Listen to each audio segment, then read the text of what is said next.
প্রিয় বন্ধুরা, আমরা গত ক্লাসে পড়েছিলাম দুষ্প্রাপ্যতা ও অসীম অভাব। দুষ্প্রাপ্যতা এবং অসীম অভাব এই দুটাই আমাদের অর্থনীতির পাঠের উদ্দেশ্য। দুষ্প্রাপ্যতা যা সহজে পাওয়া যায় না, আর অভাব অসীম। এমন কোনো লোক, ব্যক্তি, প্রতিষ্ঠান বা দেশ আছে কি যার দুষ্প্রাপ্যতা নেই এবং অভাব নেই? অভাব ছাড়া মানুষ হতে পারে না, অভাব ছাড়া মানুষ বাঁচতেও পারে না, আবার অভাবে মানুষ অভ্যস্ত হয়ে যায়। যাক, অভাবে সীমিত সম্পদ, অসীম অভাব, এরই মাঝে আমাদের অর্থনীতি, এরই মাঝে আমাদের জীবন, এরই মাঝে আমাদের বেঁচে থাকতে হবে। যাকে মনে করো তোমার কাছে 1000 টাকা আছে, তোমার শার্ট, প্যান্ট, ভালো জুতার দরকার, তোমার প্রয়োজনের তুলনায় এই টাকার পরিমাণ অনেক কম। এই যে কম থাকাটা, সেটাই হচ্ছে আমাদের কি দুষ্প্রাপ্যতা। দুষ্প্রাপ্যতার জন্য মানুষ গুরুত্ব অনুসারে পছন্দ বা নির্বাচন করে। অর্থনীতি শেখা কীভাবে সীমিত সম্পদের সর্বোচ্চ ব্যবহার করে অধিক কল্যাণ অর্জন করা যায়। চাওয়া অনুযায়ী কোনো কিছু না পাওয়ার নামই হচ্ছে না পাওয়ারই হচ্ছে আমাদের মূল সমস্যা। যেমন যে কোনো দ্রব্য, বই, খাতাকলম বা সেবা সামগ্রী ধরি আমরা, যে সম্পদ সীমিত সম্পদ দিয়ে সীমিত দ্রব্য বা সেবা পাওয়া সম্ভব, সীমিত। আর সেই জন্যই সম্পদ সীমিত দিয়ে মানুষের অভাব সব কিছু পূরণ করা সম্ভব হয় না। দুষ্প্রাপ্যতার কারণ এটাই, সম্পদ সীমিত হলে দুষ্প্রাপ্য। সম্পদ যদি তোমার কি হতো, অসীম হতো, মানে অগাধ, মানে পরিপূর্ণ থাকতো সব কিছুর দিক থেকে, তাহলে আমাদের কি হতো না, দুষ্প্রাপ্যতার সৃষ্টি হতো না। বিখ্যাত অর্থনীতিবিদ এল রবিনসন বলেন, অর্থনীতি এমন একটি বিজ্ঞান যা অসীম অভাব এবং বিকল্প ব্যবহারযোগ্য দুষ্প্রাপ্য সম্পদের মধ্যে একটা সমন্বয় সাধন করে এই সাধন সংক্রান্ত মানবীয় আচরণগুলোকে বিশ্লেষণ করে। অর্থনীতিবিদ স্যামুয়েলসনের মতে সম্পদ সীমিত বলেই সমাজে সম্পদের সবচেয়ে ভালো ব্যবহারের প্রশ্নটি গুরুত্ব পায়। আচ্ছা, এখন থেকে আমরা অর্থনীতির ধারণাটা বা পূর্ব পাশে ছিল অর্থনীতির ধারণা সময় কীভাবে বা কেন কীভাবে আসছে সেটা আমাদের জানার বিষয়। জ্ঞান বিজ্ঞানের উন্নতির সাথে অর্থনীতি বিষয়ে পরিধি অনেক বেড়েছে। অতীত ও বর্তমান অর্থনীতি বিষয়ের সমন্বয়ে অর্থনীতি বিষয় এখন অনেক উন্নত, অনেক সমৃদ্ধ। প্রথমেই যারা অর্থনীতি বিষয়ে উপস্থাপন করেছেন তাদের মধ্যে অধ্যাপক অ্যাডাম স্মিথ, ডেভিড রিকার্ডো, জন স্টুয়ার্ট মিল অর্থনীতিকে সম্পদের উৎপাদন এবং বন্টনের বিজ্ঞান কি বলছে সম্পদের উৎপাদন ও বন্টনের বিজ্ঞান বলে অভিহিত করছেন। সম্পদের উৎপাদন এবং বন্টনের বিজ্ঞান বলে অভিহিত করছেন। এদের মধ্যে অ্যাডাম স্মিথকে অর্থনীতির জনক বলা হয়। পরীক্ষা প্রশ্ন আসে, অর্থনীতির জনককে। অ্যাডাম স্মিথকে কি বলা হয়? অর্থনীতির জনক। অর্থনীতি এই ধারা ক্লাসিক্যাল অর্থনীতি হিসাবে পরিচিত। তখন অর্থনীতি ইংরেজিতে বলা হয় কি, ইকোনমিক্স। এর নাম ছিল রাজনৈতিক অর্থনীতি বা পলিটিক্যাল ইকোনমি। এই হলো আমাদের অর্থনীতির ধারণা। এখন আসলে আমরা অ্যাডাম বিভিন্ন প্রাধান্য সংজ্ঞা করব। অ্যাডাম স্মিথের সংজ্ঞা কি আসছে দেখি আমরা এখন। অ্যাডাম স্মিথ বলেছেন তার প্রামাণ্য সংজ্ঞাটি যে অর্থনীতি এমন একটি বিজ্ঞান যা জাতিসমূহের মধ্যে সম্পদের ধরন এবং তার হাতে অনুসন্ধান করে। অ্যাডাম স্মিথ এমন একটি বিজ্ঞান যা জাতিসমূহের মধ্যে তার ধরন ও কারণ বিশ্লেষণ করে বা অনুসন্ধান করে। সম্পদকে কেন্দ্র করে গড়ে ওঠে অর্থনীতি। তাই সম্পদ আহরণ ও উৎপাদনই মানুষের অর্থনৈতিক কার্যাবলীর মূল উদ্দেশ্য। স্মিথের সংজ্ঞার দুর্বলতা আছে কিছু কিছু, সেগুলো তোমরা পড়ে নিবা। পরীক্ষা তেমন একটা আসে না বা এসেও থাকে। অর্থনীতি মানুষের অসীম অভাবকে কীভাবে সীমিত সম্পদ দিয়ে মিটাবে তার সংখ্যা উল্লেখ নেই। অ্যাডাম স্মিথের সংজ্ঞায় জাতীয় সম্পদের অধিক জোর দেওয়া হয়েও ব্যক্তি মানুষ তার কার্যকর্মকে অবহেলা করা হয়েছে। সম্পদের আহরণের উপর গুরুত্ব দেওয়া হলেও কী উপায়ে সম্পদ জোগাড় করা হবে তা বলা হয়নি, বরং এই সংজ্ঞায় সম্পদ বলতে দ্রব্যকে বোঝানো হয়েছে, কিন্তু সেবা সম্পর্কে কিছু বলা হয়নি।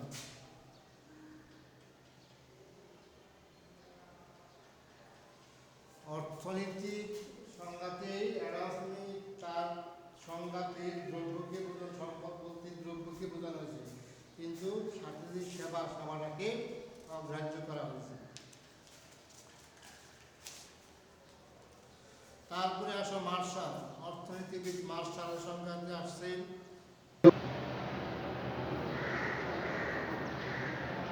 অর্থনীতি মানব জীবনের সাধারণ কার্যকরী নিয়ে আলোচনা করে। অর্থনীতি মানব জীবনে সাধারণ কার্যকরী নিয়ে আলোচনা করে। অর্থনীতির মূল আলোচ্য বিষয় হচ্ছে মানুষের অর্থ উপার্জন এবং অভাব মোচনের জন্য সেই অর্থের ব্যয়, অর্থাৎ মূল উদ্দেশ্য হল মানুষের সর্বাধিক কল্যাণ সাধন করা। আচ্ছা, অধ্যাপক এল রবিনসনের অর্থনৈতিক নীতি অনেক বেশি গ্রহণযোগ্য সংজ্ঞা প্রদান করেছেন।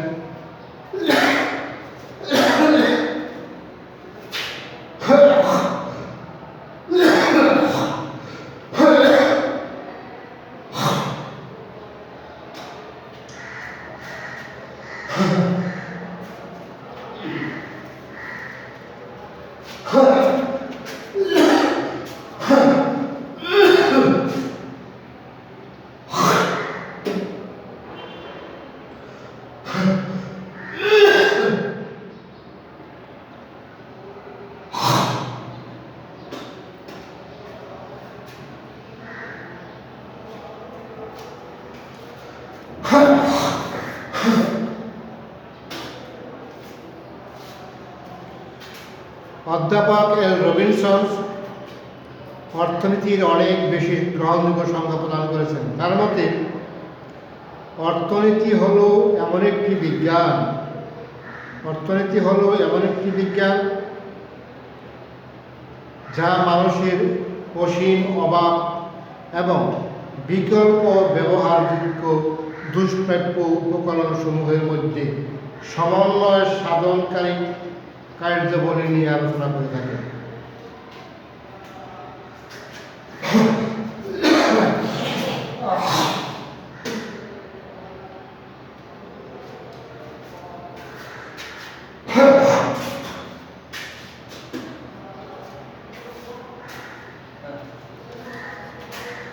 যেমন তার সংজ্ঞার বৈশিষ্ট্যগুলি হচ্ছে মানুষের অভাব অসীম এবং অভাবের প্রকৃতি ও পরিমাণ বিভিন্ন রকমের। অভাব পূরণকারী সম্পদ ও সময় সীমিত। অসীম অভাবকে কীভাবে সীমিত সম্পদ দ্বারা সমন্বয় সাধন করা যায় তা অর্থনীতির একটা গুরুত্বপূর্ণ আলোচ্য বিষয় হিসেবে তিনি গণ্য করেছেন। সম্পদের যোগান সীমিত বলে একই সম্পদ দ্বারা আমাদের বিভিন্ন অভাব পূরণের চেষ্টা করতে হয়। অভাবের অগ্রাধিকারের ভিত্তিতে তা পূরণ করা হয়। এসব কারণে অধ্যাপক এল রবিনসনের সংজ্ঞাটি সুনির্দিষ্ট এবং গ্রহণযোগ্য, সবার কাছে গ্রহণযোগ্য বলে মনে হয়। তারপরেও তাকে ত্রুটি বিচ্যুতি আছে, সেটি পরে জেনে নিব আমরা। তার এখন আসো, তাহলে আমরা অ্যাডাম স্মিথ, রবিনসন এবং মার্শাল এই তিনজনের প্রামাণ্য সংজ্ঞাগুলো আমরা শিখে গেছি।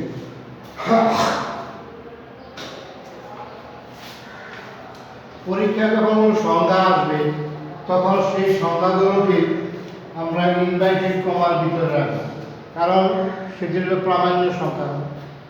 সামান্য পরিমাণ ও নড়চড় করা যাবে না, যা আছে হুবহু সেটুকু লিখতে হবে এবং ইনভার্টেড কমার ভিতরে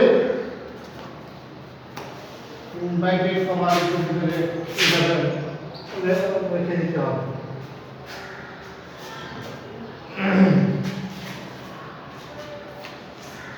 অর্থনীতির 10টি দিকে আসে। এখন 1 নম্বর দিক কিসে? মানুষকে পেতে হলে ছাড় দিতে হয়। মানুষকে পেতে হলে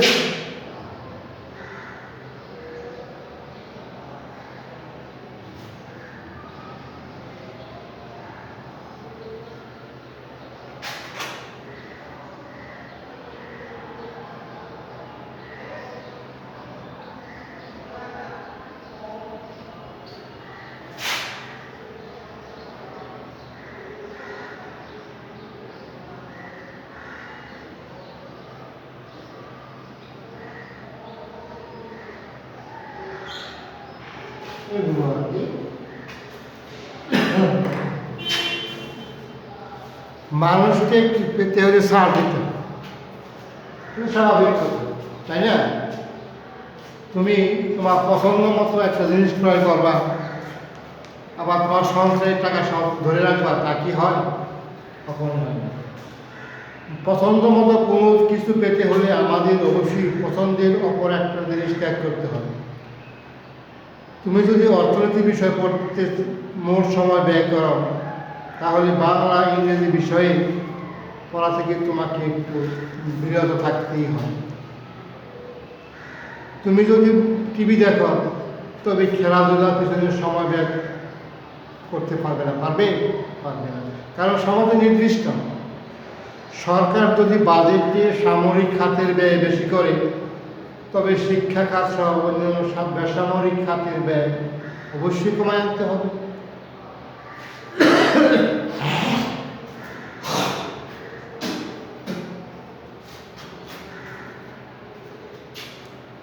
অর্থাৎ সমাজে মানুষের সর্বদা একটি দেওয়া নেওয়া নীতি প্রচলিত আছে, যাকে বলা হয় ট্রেড অফ।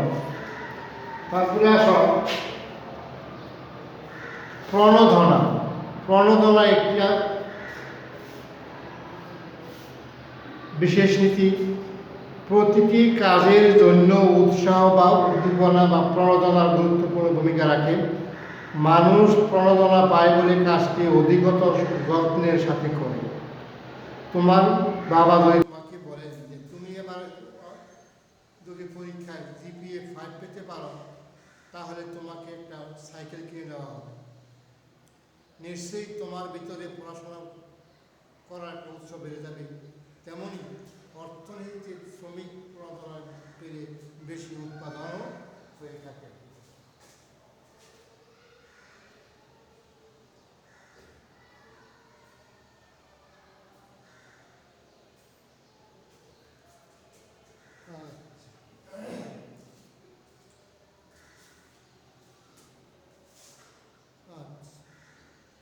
যেমন শ্রমিকদেরকে যদি কোনো কারখানার মালিক বলে যে সামনে রমজান মাস, টাকা পয়সা সবারই দরকার,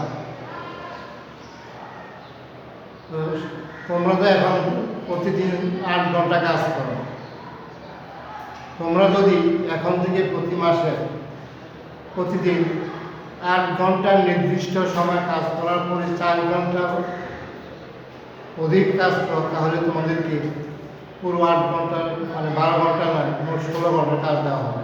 শুধু তাই নয়,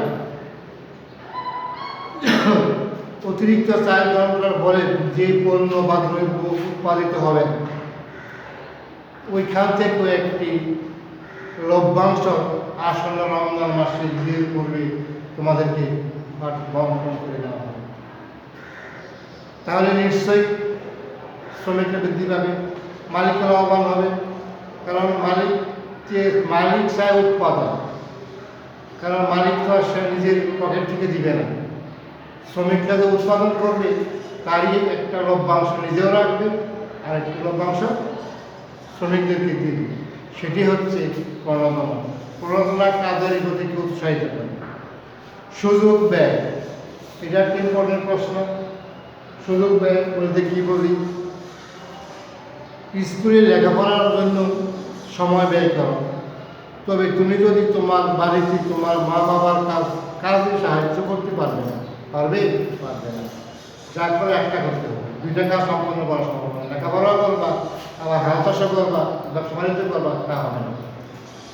অথচ তুমি বাড়িতে কোনো একটি অর্থনৈতিক কাজ করলে তা থেকে তোমার পরিবার আর্থিকভাবে উপকৃত হতে পারত, কিন্তু সেই সময় তুমি স্কুলে লেখাপড়া করো। এখানে লেখাপড়া করার জন্য বাড়িতে কাজ করতে না পারা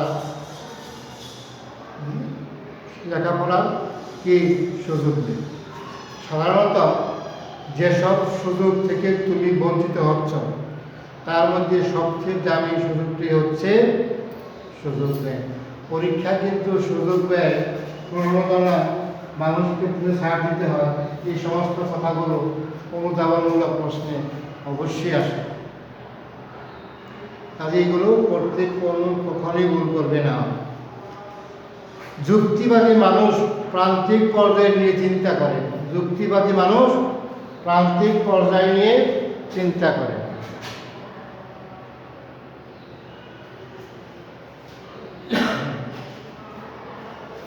মানুষ প্রান্তিক পর্যায়ে চিন্তা করে। বিয়ে বাড়িতে খাওয়ার শেষে তোমরা কেউ কেউ ভাবো আর একটু খেতে পারতাম, আবার কেউ কেউ ভাবো যে আর একটু কম খেলে ভালো হতো। আরে এই যে অল্প একটু বেশি বা অল্প একটু কম খাওয়া হচ্ছে, সেটি হচ্ছে কি প্রান্তিক খাওয়া। মনে করো তুমি একটা বিষয়ে অ্যাপ পেয়েছ, তোমার মনে হবে আর একটু পড়লেই হয়তো অ্যাপ কাজটা পেতাম। মানুষ প্রান্তিক সুযোগ সুবিধা অসুবিধার কথাও ভাবে।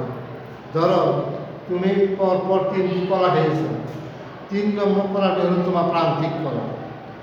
প্রান্তিক কলা খেয়ে তুমি যে তৃপ্তি পেয়েছ তার নাম হচ্ছে প্রান্তিক উপযোগ। গুড, প্রান্তিক উপযোগ। প্রান্তিক বা 3 নম্বর কলাটি পেতে তুমি যত টাকা ব্যয় করলে তার নাম হচ্ছে প্রান্তিক ব্যয়।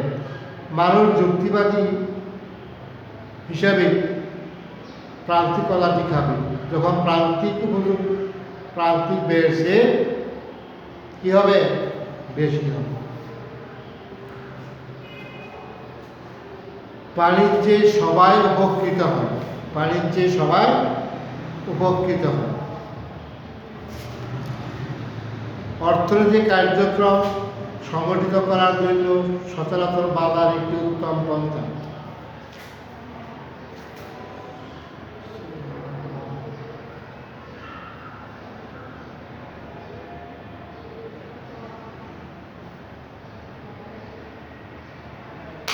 আচ্ছা, যুক্তরাষ্ট্র সস্তায় গাড়ি তৈরি করে, তবে আমাদের রয়েছে সস্তা পোশাক তৈরির সামর্থ্য, তাই না? যুক্তরাষ্ট্র কী করে? সস্তায় গাড়ি তৈরি করে, আর আমরা কী করি? সস্তা পোশাক তৈরি করি। এখন আমরা যদি যুক্তরাষ্ট্রের সঙ্গে সস্তা পোশাকের বিনিময়ে সস্তা গাড়ি বাণিজ্য করি, তাহলে আমাদের আমরা কী হব? লাভবান।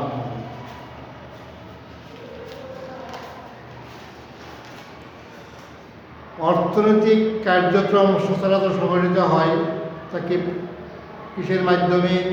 বাজারের মাধ্যমে। অর্থনৈতিক কার্যক্রম সচরাচর সংগঠিত হয়ে থাকে বাজার ব্যবস্থার মাধ্যমে। ফার্ম ও পরিবার সমূহের পারস্পরিক ক্রিয়া প্রতিক্রিয়ার ফলেই কোনো দ্রব্যের দাম নির্ধারিত হয়।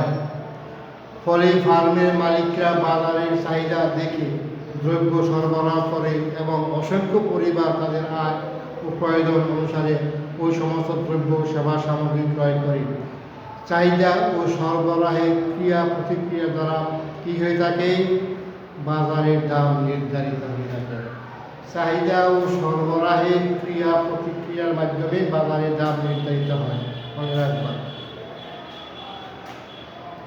বাজার ব্যবস্থা হতে সাধারণত স্বতঃস্ফূর্ত চাহিদা ও সরবরাহের ক্রিয়া প্রতিক্রিয়ার মাধ্যমে পরিচালিত হয়ে থাকে। বাজার ব্যবস্থা নির্দিষ্ট একজনের বদলে বহুজনের সমন্বিত অদৃশ্য হাতের ইশারায় চলে। বাজার ব্যবস্থা নির্দিষ্ট একজনের বদলে বহুজনের অদৃশ্য হাতের ইশারায় চলে, কিন্তু এইসব সময় ব্যাপারটি সঠিকভাবে হয় না। নানা কারণে অদৃশ্য হাত সঠিকভাবে কাজ করতে ব্যর্থ হয়। এমন অবস্থায় সরকারি হস্তক্ষেপ জরুরি হয়ে পড়ে।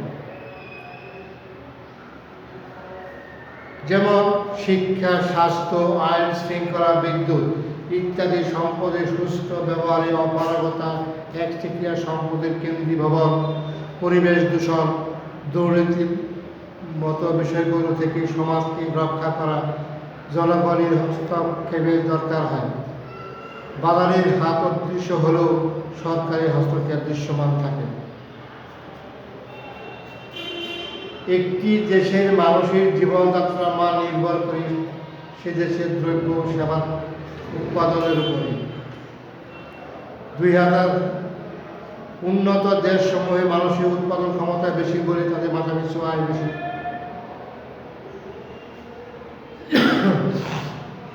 2016 সালে যুক্তরাষ্ট্রের মাথাপিছু আয় ছিল $56,116 মার্কিন ডলার যুক্তরাষ্ট্রের।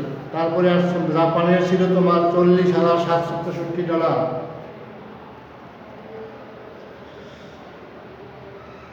সরকার যখন অতিমাত্রা মুদ্রা ছাপায় তখন কি হয়? মুদ্রাস্ফীতি ঘটে, অর্থাৎ দ্রব্যের মূল্য স্তর কেন্দ্রীয় মুদ্রা ছাপানোর ক্ষমতা কার হাতে? কেন্দ্রীয় ব্যাংকের হাতে। কেন্দ্রীয় ব্যাংক যদি অধিক মাত্রায় মুদ্রা ছাপায় তখন মুদ্রাস্ফীতি ঘটে, অর্থাৎ মূল্য স্তর, দ্রব্যের মূল্য স্তর বেড়ে যায়। আবার মুদ্রাস্ফীতি ঘটলে কমে যায়। সমাজে মুদ্রাস্ফীতি ও বেকারত্বের মধ্যে স্বল্পকালীন বিপরীত সম্পর্ক বিরাজ করে। দ্রব্য সামগ্রীর মূল্য স্তর বেড়ে যাওয়াকে মুদ্রাস্ফীতি বলা হয়। আর কোনো শ্রমিক বাজারে মজুরিতে কাজ করতে ইচ্ছুক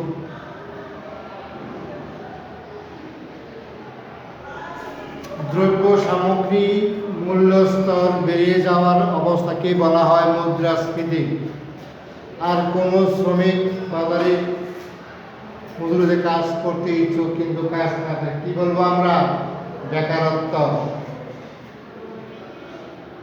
সাধারণত অর্থনীতিতে মুদ্রাস্ফীতি কমলে বেকারত্ব বাড়ে, আবার মুদ্রাস্ফীতি কমলে বেকারত্ব কমে। এইটুকুই হচ্ছে আমাদের আজকের পড়ার বিষয়বস্তু।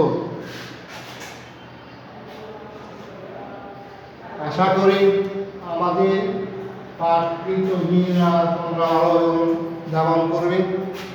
যে কথাগুলো যে পয়েন্টগুলো আমি বেশি আলোচনা করেছি সেগুলো কঠিন কিছু নয়।